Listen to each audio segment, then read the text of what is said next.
Hello, Legend Players, the Reader, and welcome back to Destiny 2.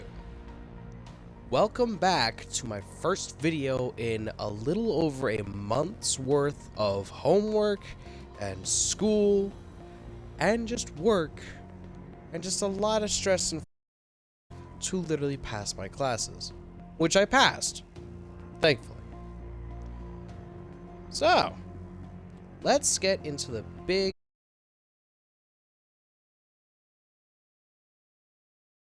for quite some time now. Now, why, you may ask? Quite simple.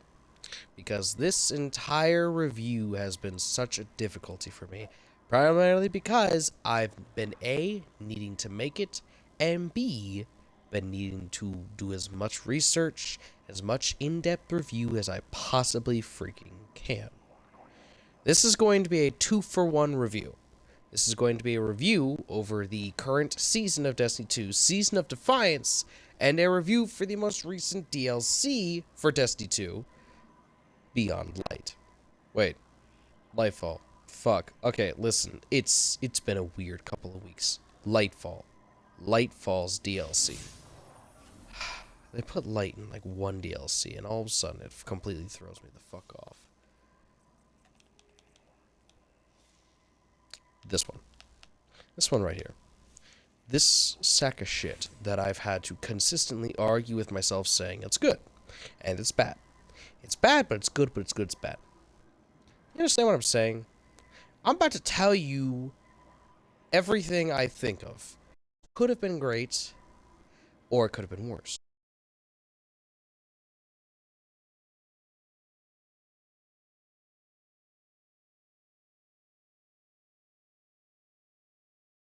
Try to look on the bright side of things.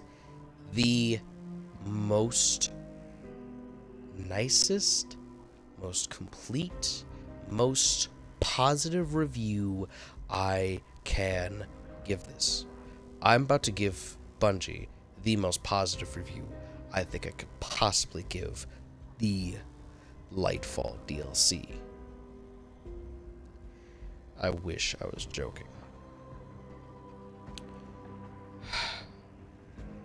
Destiny 2 Lightfall is perhaps one of the most difficult reviews I think I've had to do. I'm not a professional reviewer. I don't do any of this out of professionality, although I do try to keep it professional, just because I do want to keep a respect for the story, the build, the design, the structure, and by all means the message of the game itself, or just in general, its cinematic mode.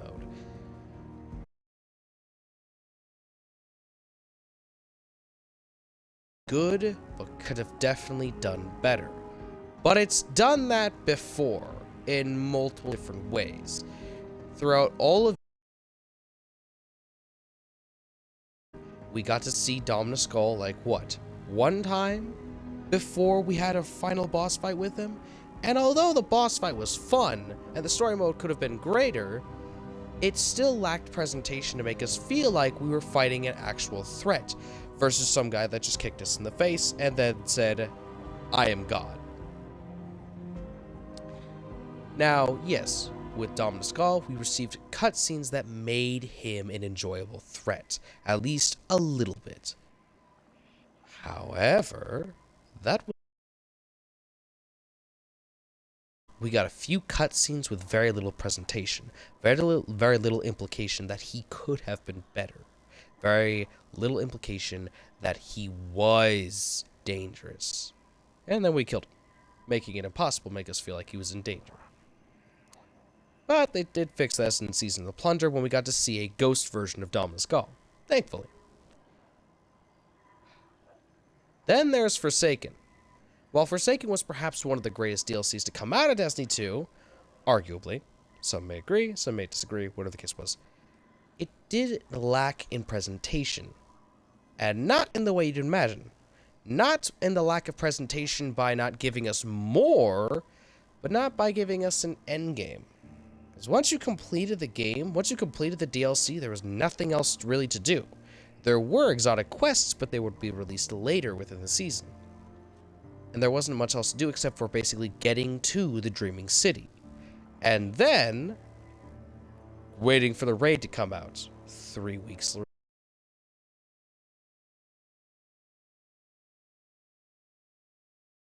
game, which a lot of people were not prepared, wanting, or expecting in the slightest bit.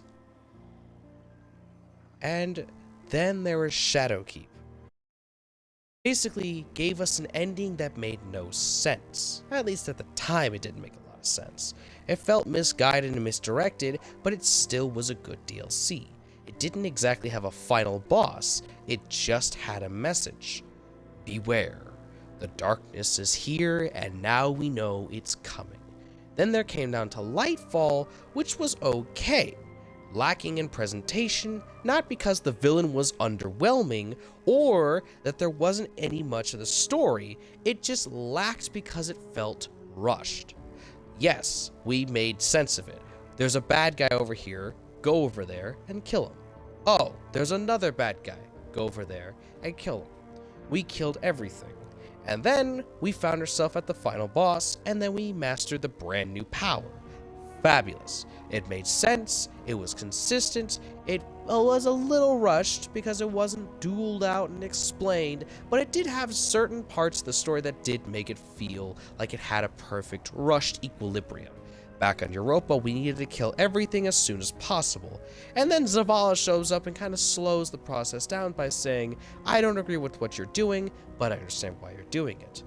And then we go back to killing everything as soon as possible. So it felt moderately, perfectly, rushed and timed at the same time. And then we had Witch Queen, which was perfect. I have no doubts for that. Incredible presentation, incredible villainry, absolutely perfect timing with making us feel like we need to rush through everything. Otherwise, the hive will steal the lights and then soon the traveler. But without making us feel like we need to go about killing everything. And we have a list of names that we just found out, and we know exactly where they are, and we have to kill them now, so that way we could stop Savathun. No, we didn't know who anyone was. We didn't know where anyone was. We had to take things step by step at a time. The Witch Queen was literally perfect, and one of Destiny 2's greatest DLCs possible. If you want to get Destiny 2 and play the greatest story to it, the Witch Queen is the one. No arguments there. And then there's Lightfall. It makes me question, where is it lacking? In the villainry? Oh no, we see plenty of the Witness and plenty of Callus, making us absolutely fear, anguish, and want to kill them. It presents a beautiful story of characters involving Nimbus as well as Rohan. Even though they didn't dwell too much in the light, they still got their moments. Rohan sacrificing himself, and Nimbus making mistakes to try to better himself and make him the type of Cloud Strider Rohan needed and wanted him to be for when Rohan would pass. Osiris struggled to realize that rushing into a situation rather than dealing with it step by step. He wanted to get to the Veil before Callus did.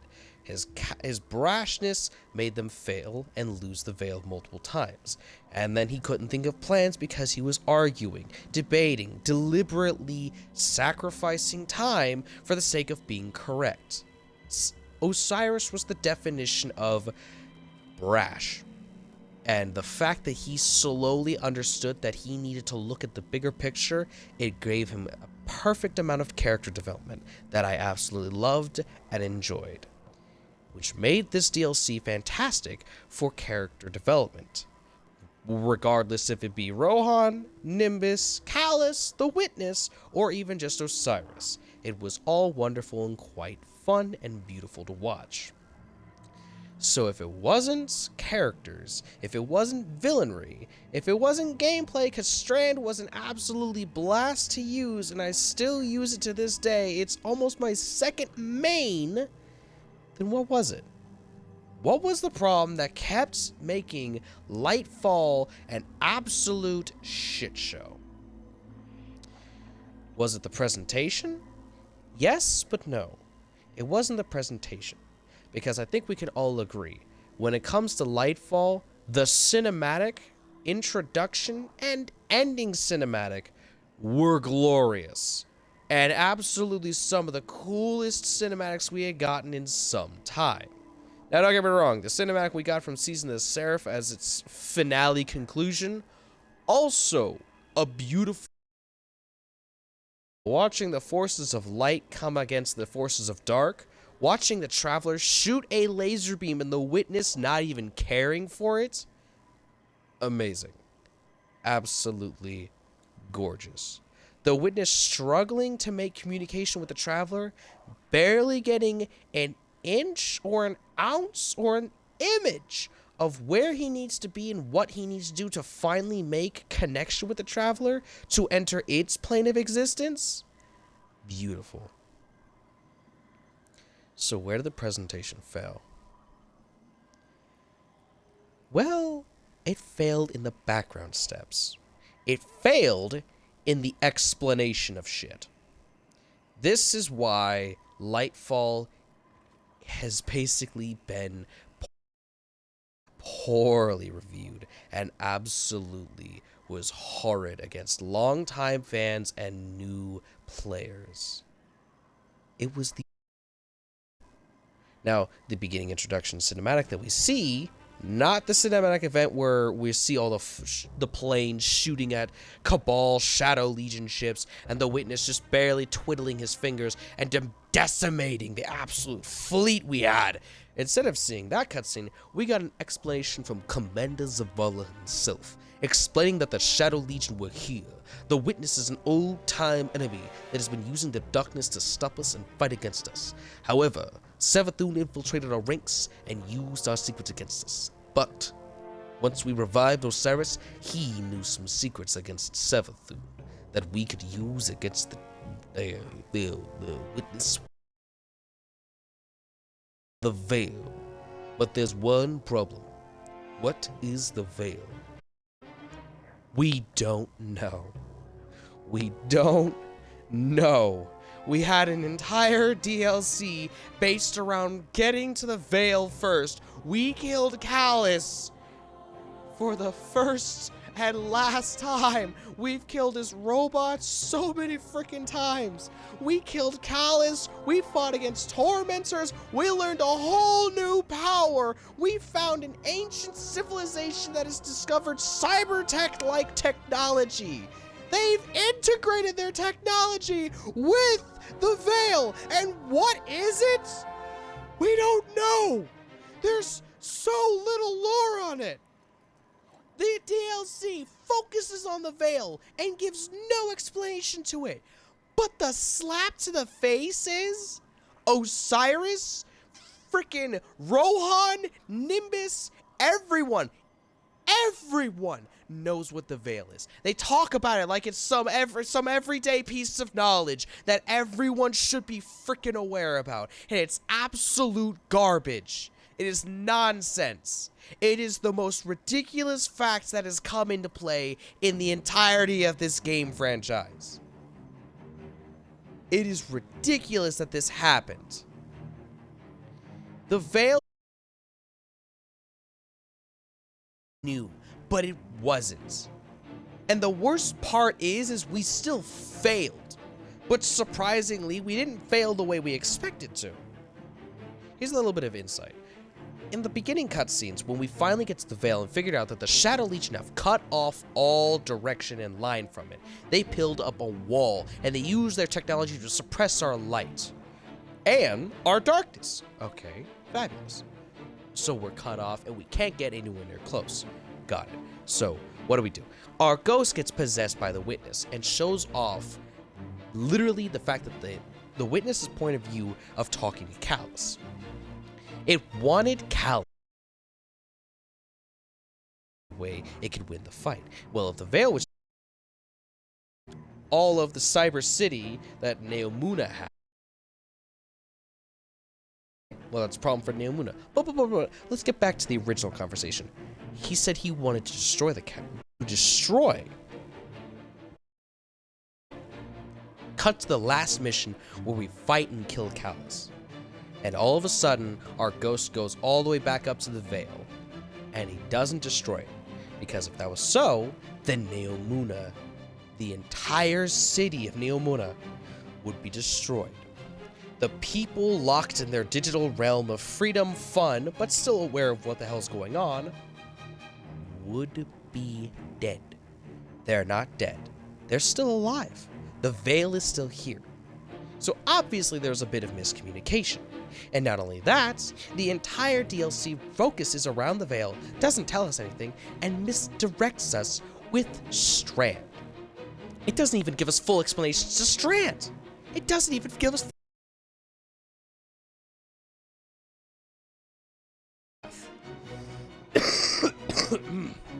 My apologies. I am still recovering from a bit of a cold that I had last week. It's kicking in hard still. But anyways, continuing. The Veil, not the Veil, the Strand are basically like farts. They're aftermath of gas clouds on Uranus. That's all they are. They're just kind of aftermath effects. They're cool little gaseous air bubbles that just exist there. And no one else can wield the power of the Strand except for us, the light bearers. No one questions anything. We just kind of take everything handheld. We take everything handheld. Neptune, sorry I said Uranus. Neptune is here. Neptune exists. There's an entire city here, and no one's questioned it. Sure, we make comments just like, oh, so this existed the whole time. That's cool, but no one freaks out. No one questions anything about this entire situation. Neptune has existed. An entire civilization has been built here. They don't question us. We don't question them. We just take everything at face value and push forward. That is an absolute slap to the face of literal presentation. Now, don't get me wrong. The entirety of the cyberpunk-themed building, the entire world that they have made is absolutely gorgeous, I dare say. I love the clashing colors. I love how bright it is. I love that everything is glowing like it deserves to be. It is absolutely and utterly amazing. But it doesn't pay any attention to detail upon anything here. The entire DLC ridicules itself by not giving any form of attention to anything, and it's an absolute slap to the face. Now, don't get me wrong. This place is beautiful, it is massive, it is open, it is fantastic. And the fact that it comes with its own, not DLC, the fact that it comes with its own escalation protocol type of event is absolutely wonderful. We have been given so few of those each and every world we get to. It's almost become a rare event. I apologize. Anyways.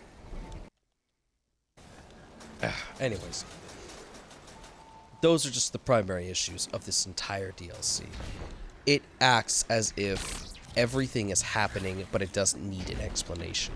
We don't know why the Veil is. We don't know why we can wield Strand. We don't know why it's here. We have a small understanding that, oh yeah, it's just a byproduct of the gaseous clouds of Neptune. Okay, that's fantastic. If that's the case, then are there any other events like this on other planets? Do we know that? Or is anyone going to talk about this? Yes? No? I don't know. We're never going to know.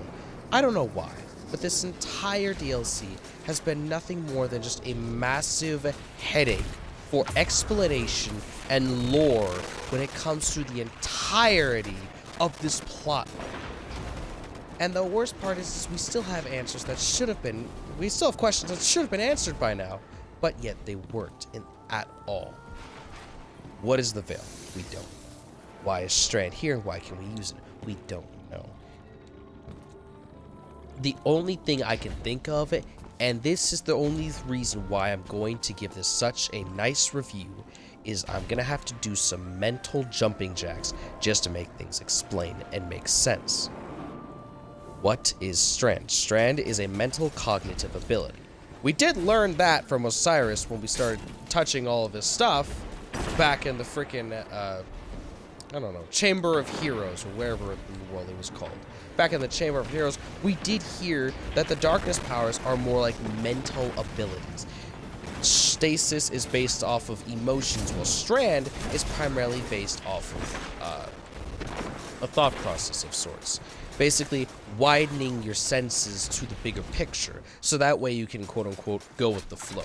A very redundant message, but in the end it still plays out to what we were trying to go for. And that was basically understanding that a calm, happy, clean mind is better than a crowded, angry, distrustful mind. As we learned from Osiris, what's the purpose of being angry when it's only going to narrow your point of view, when you need to widen it to see the bigger picture, so that way you can understand that there are more things at play. After having done that, he realized that he did need to help the people of Neomuna in order to finally A, master Strand, and B, to stop the darkness from taking over the Veil. Now, what is the Veil? I don't have a direct answer for that, sadly. I apologize again, but I'm about to cough. However, from the basic understanding as to what we have from the Veil is used as the backbone of this thing called the Cloud Arc. The Cloud Arc is basically what connects the human consciousness and digitizes it, copying it, mesmerizing everything about that human being, and putting it into something of a digital world, so that way they can technically live peacefully, have daily activities, still live their lives, just in a digital realm. It also explains why the Vex are here, because technically the Vex can teleport between the real world and the digital realm. So, the Vex are here for the technology, the information, as well as they're also just interested into knowing how in the world can a different species do this when they are not as perfect as the Vex themselves. I don't know exactly what the Vex's goals and life plans are, but I imagine they're kind of one of those Borg-like situations where they don't believe, oh, this is another civilization, not like us? Well, they must be worse than us. Oh, they're better than us? That can't be computable. Anyways, getting off topic here. So, the Veil is assumingly something that is the backbone. It's basically some form of byproduct these cosmic entities, light and dark, that can create a physical and mental connection between these godlike beings, between the Witness and between the Traveler. The Witness, as we saw, is a physical being the Witness, as we saw, is a physical being trying to get into the mental state of the Traveler, because even though the Traveler is a massive physical being, it does not have a human personified form, therefore cannot converse with the Witness. So the Witness is trying to converse and probably kill the Traveler in a physical state that the Traveler can be harmed in. Because as we saw, the Traveler can be stunned, the Traveler can be pinned down, and it can be stopped. But when we saw the Witness struggle against it, we realized the Traveler couldn't be killed. So the Witness needed to find the perfect weapon to kill the Traveler. And I did see this argument getting brought up a lot. Why didn't the Witness just go out there and do it himself? Every time we see the Witness, he's always with this fleet of ships. So imagine the fleet of ships being like his immortality. I'd imagine it's the same way as the Traveler. Whatever's inside the Traveler is keeping whatever's inside the Traveler safe. So the rubber ball that we all keep joking the freaking Traveler to be, that freaking massive tennis ball in the sky, yeah, I'm imagining that tennis ball is like his impenetrable shield. That was until the Veil got connected and allowed them to reach a physical and mental plane of coexistence. Which means that probably now, as we speak, the Witness is at a physical war with the Traveler. Man, we should really walk through that portal. I'm not gonna lie. I'm really arguing about this right now. That portal that the Witness cut through into the Traveler's skin, yeah, we should really walk through that portal. That's just an idea of mine. But hey, maybe it's gonna reject us because we're not quote-unquote gods, even though we have killed quite a multitude of gods. But anyways, these are all just ideas and possibilities because, again, a lot of mental jumping jacks. This is all plausible, but not exactly the correct answer. I'm going to refer to it as the correct answer because I really like these answers, because it took me a long-ass time to come up with this shit. And again, a lot of mental jumping jacks just to get to where I am right now. So, those are a couple answers as to why they're here. It explains what the veil is, being some sort of godlike, not godly being like the Traveler or the Witness, but another godlike entity or tool that is used to create a physical and mental connection between multiple godlike beings. Hence why the Witness ultimately created a portal inside the freaking Traveler. Also explains why Callus was sent here, so that way he could actually get the job done. As to why we saw a cutscene of our ghost being taken over, and the ghost showing a projection of the Witness talking to Callus from the Witness's point of view, was probably the Witness telling us a false statement of plans. Makes sense, because the Witness is a massive planner. He's been destroying, and I don't even know what he's been doing to universes. Probably, in his mind, saving them, keeping them in his realm of planets, as we saw in that one cutscene all the way back when in The Witch Queen.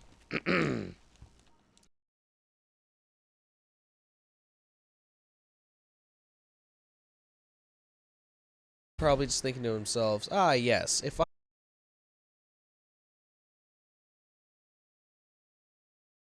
to send someone else out to do this for me. So he sent out the Callus to get killed and, well, basically finish the job himself, creating a connection and getting the plan. Well, the plan to succeed.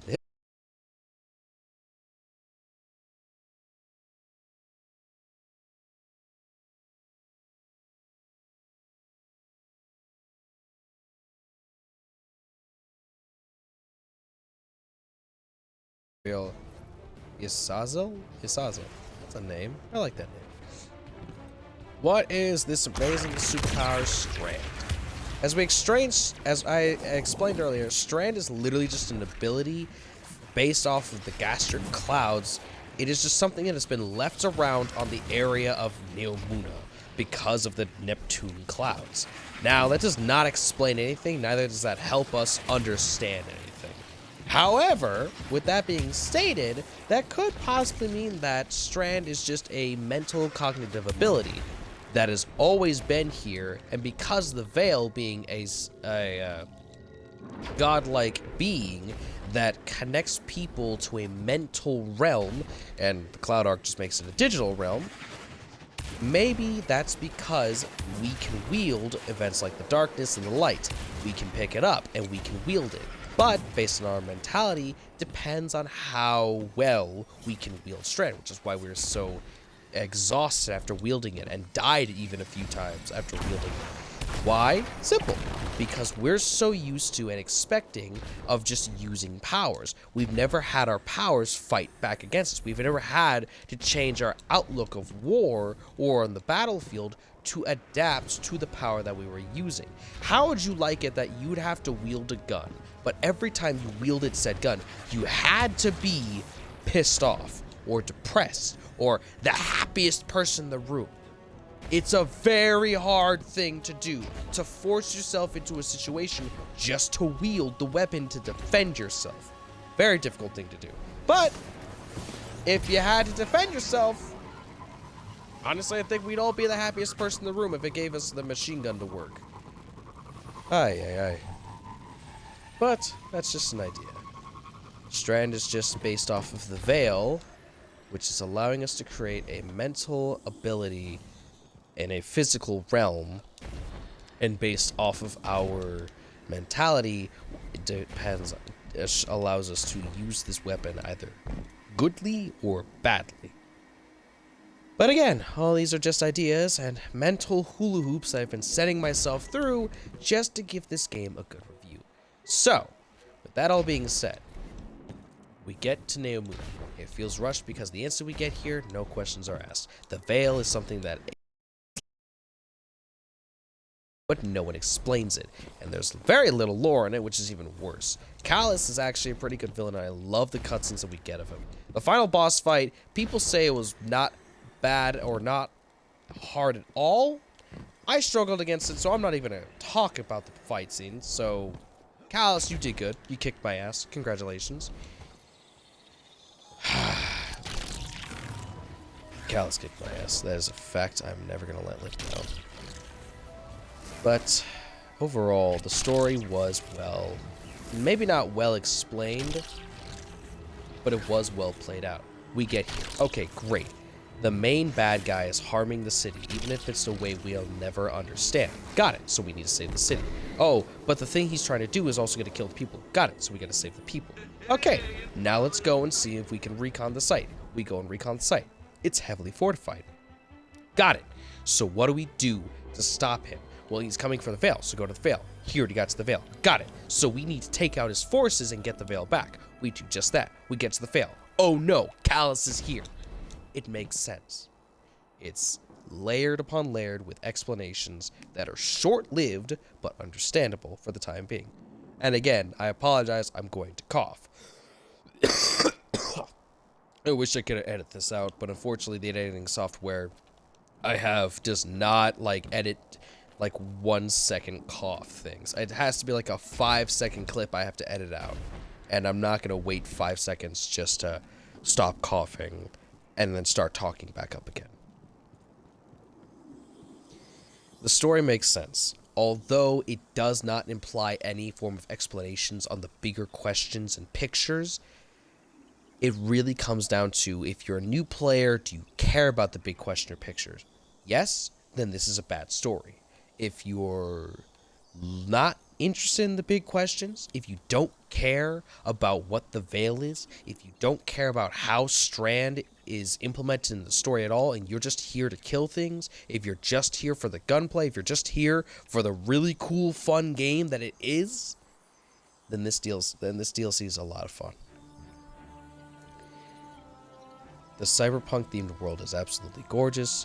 The boss fight was amazing. The story, although felt a little rushed in certain cases, was really fun. The Tormentors was an absolutely horrifying boss fight that induced challenge and constantly kept me on my feet. And although it did feel rushed in certain cases, from basically being thrown from one area to another, to training, to back to being thrown into another area, to more training, to all of a sudden you've mastered it, congratulations, it makes sense. Maybe a little rushed, but it was fine. The characters, although felt completely thrown away, the end game missions brings more of a spotlight to them. So the end game does.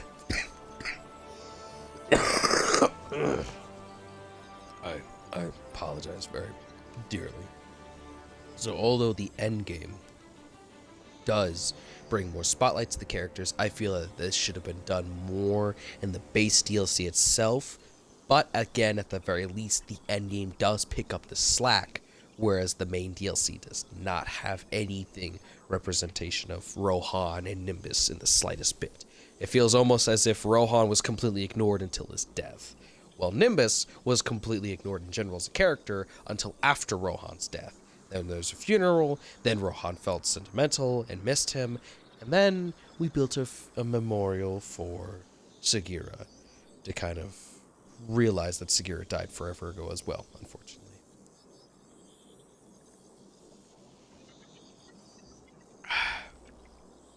So overall, the story makes sense. It's a little rushed in certain areas, but it overall makes sense.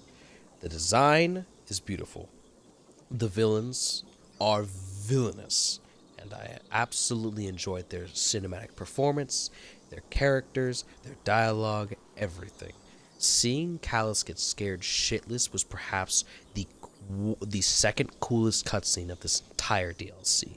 The first, obviously, being the introduction cutscene. And by all means, I love exploring this city. I absolutely love it. It's beautiful, it's creative, and it does not make me feel like, oh, I'm in the last saved city, but just more colorful. No, it makes me feel like I'm in a completely different location with hundreds of thousands of years, with completely different lore, and I appreciate that. Strand is a very fun, super tool, grenade, melee weapon is so much fun to use, and I am absolutely appreciative of it. especially since it feels a lot more quick and it does not feel as clunky as Stasis did when Stasis arrived. Stasis is still fun, but then there are times where I feel like, oh no, my massive glacier didn't hit them. They're completely not even slow, not even frozen. They can still run away. But I'm too far away from them now, so even if I threw another glacier at them, they're free. So I basically wasted my super entirely. While there have been other times where I've felt I was way too close and didn't do anything to them as well. No slowing, no killing, no nothing. So yeah. Overall, what really did this game in and made it absolute utter shit in certain cases was the background explanations. The presentation was fine. The villains were fine. It was the explanation that made no fucking sense at all. So overall, if you care about the lore, and if the lore not being presented in an orderly manner, if that is what matters to you in a game, then damn straight this is a 6 out of 10. Because there's a lot of things that bring this game up to being a 6 out of 10. However, if you truly care about the lore, it is straight up a 6 out of 10. If you do not care about the lore, and you're just here for a good looter shooter, this is a solid 7 out of 10. Because as I said before, even though this game did it really well, it did feel rushed in certain areas, making it not truly 110% enjoyable. It is enjoyable, but it can piss you off in certain cases. So, 7 out of 10. Could have done better, but wasn't too bad. That is my review for Beyond Light. And now for Season of the Defiance. Overall, really fun. The activity was incredible, having us feel as if we were going through portals to be another spy, much like Season of the Seraph, except this time with magic, so we felt like Doctor Strange half the time, was very much fun. Having Marasov being one of the head honchos for this season was fantastic. Bringing in Keitel, as well as Devrim, was just as incredible. As well as, unfortunately, Amanda Holliday, who did pass away during this season. Sad, but a heroic death. A meaningful message that was well delivered and well received. I love the details that they had between Mizrax and Erix? No, not Varix. Aramis. Lots of names. Good lord. I enjoyed the dialogue and the hatred that Mizrax and Aramis had between each other, but I did enjoy the fact that they did bring Aramis into this story mode just for a brief moment to truly show that she has changed comparative to what she's done in the previous seasons. AKA Season of the Plunder and Season of the Seraph. Damn, she's been evil, but at least she's making up for it, more or less. So overall, the season I dare say was an 8 out of 10, maybe a 9 out of 10. Was not a bad season at all. The activity wasn't bad, but there are definitely certain moments in which you just got pissed off from how many ads there were and how little cover there was. Aside from that, definitely a replayable activity. The rewards were absolutely amazing. I dare say this is some of the coolest looking rewards we've gotten in a while that everyone just agrees. Sexy. Just downright sexy. This stuff is made out of crystals. It has beautiful sound effects and just downright plays incredibly. Not too bad of stability. Absolutely incredible reload speed. And better yet, it's the first weapons of the seasons that have come with Strand. Do you understand how long it took for us to get freaking stasis weapons after the events of Beyond Light? This is a massive improvement for Bungie just to say, hey, we realized we made a brand new super. So instead of making you guys wait a whole nother season or 2 seasons, we're going to give you guns with the Strand elemental capacitor to it right off the beginning. An absolute win for Bungie, and I can't argue about that. So this definitely was a 9 out of 10. However, the only reason why I'm giving it a 9 out of 10 was primarily just because season. I understand they like to do that for the introduction seasons, especially when the primary DLC is supposed to be the look. Everyone wants the big DLC. They don't want the minor season that's going to go away after 3.5 months. They were not 3.5 months, just 3 months. But still, everyone they want to make the main focus the big DLC, which was Lightfall, which again, 6 out of 10 if you want the lore to be present, which it was not. But if you didn't care about the lore at all, 7 out of 10. Overall, for this season of the Defiance review, I give it a hard 9 out of 10. Hard 9 out of 10 just because it was really good, and then Amanda's holiday death just kind of came out of fucking nowhere. But still a really good story, and I absolutely enjoyed the activity. But again, like I said, there were some moments of the activity where I thought they could have worked it out a little bit better, especially since they had to nerf the activity twice. In fact, after having nerfed the activity, they literally nerfed every ad in the game because of how badly everything was just too fucking overpowered. So yeah, there's a little bit of that. And also, when I heard that they made Thinking with Portals emotes, let me just say this is the greatest emotes I have had. Because if anyone has seen my Portal videos, they know I love Portal. So when I heard Thinking with Portals, I immediately thought to myself that this is going to be one of my now permanent emotes possible. I love this. It is absolutely gorgeous, especially since they chose red and blue for the Portal colors. And also, can I just say, the armor and guns, like I said with the guns earlier, played well, looked beautiful. Same thing with the armor. The armor looks beautiful. This season was great. Could have been maybe a little bit better, but that's only because they started off and they had some bugs with it all. The season started off strong, and that's a literal statement. Everything was hard to kill. Everything was really tough to kill, so they had to nerf it multiple times. There was very little cover, but it did fit the play. The only problem that I really had with it, aside from there being a lack of cover and the story being kind of rushed, but, you know, whatever the case was, the only real big problem I had was the fact that, just like Lightfall, they didn't explain jack diddly shit. Although, they only had to explain one thing, unlike multiple things. For Lightfall, what is Strand? What is the Veil? There's a city here? What's Neomuna? Who are you people? Ah! For Seasons of the Defiance, it was just whatever the hell the Shadow Legion was doing. The Shadow Legion were kidnapping people. For what?